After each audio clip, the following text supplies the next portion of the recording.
News 18 के social media platform पे आपका इस्तकबाल है। मैं हूं मुनीर हुसैन हुर्रा। आज की कई अहम खबरों के साथ आपकी खिदमत में हाजिर हूं।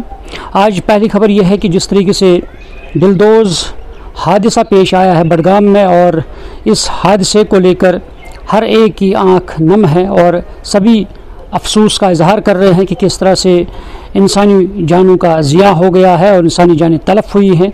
और क्योंकि अभी नवगाम सानिया का सदमा अभी दिलों में ही था और रात के दौरान जो हादसा बडगाम में हुआ है, और इससे हर एक जो है वो काफ़ी अफसरदा हो गया है और सभी आहें भर रहे हैं और सभी लोग जो है उनके लिए दुआई मग़फ़िरत कर रहे हैं। और साथ ही इस बात पे ज़ोर दिया जा रहा है कि किस तरह से जो सड़क हादसा पेश आते हैं, इन सड़क हादसा को रोकने के लिए इक़दाम उठाने की ज़रूरत है।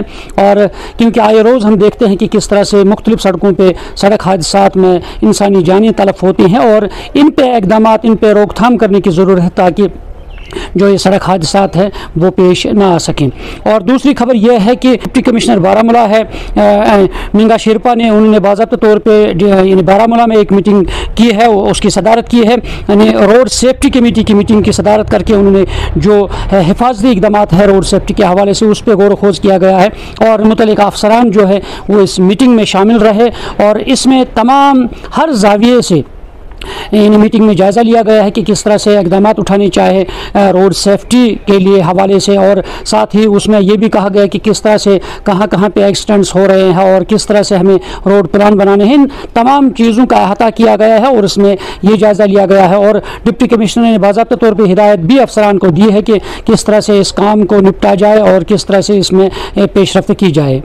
एक और ख़बर यह है कि वो एक नौजवान के हवाले से हैं कि किस तरह से उन्होंने अपना ऐसा सेटअप तैयार किया है। उन्होंने यानी हॉर्टिकल्चर डिपार्टमेंट से स्कीमें हासिल करके उसमें उन्होंने एक नर्सरी ऐसी बनाई है जिसमें वो सिर्फ सेब और मुख्तलिफ़ फलों के पौधे जो हैं वो उगा रहे हैं। और ये मामूसा पटन में एक नर्सरी है, और उस शख्स ने बाज़ाब्ता तौर पर सरकार से जो उन्होंने स्कीमों का फ़ायदा उठाकर ये नर्सरी कायम की है। और क्योंकि इसमें हॉर्टिकल्चर डिपार्टमेंट के माहिरीन वक्तन फ़वक्तन आते हैं और उन्हें बाज़ाब्ता तौर पे तरबियत दे रहे हैं। और इतना नहीं बल्कि ये शख्स जो है इस मामूसा की जो नर्सरी है इसमें मुख्तलिफ़ लोगों को रोज़गार भी फराहम हो रहा है और वहाँ से मुख्तलिफ़ तरह के पौधे जो हैं वो उगा रहे हैं।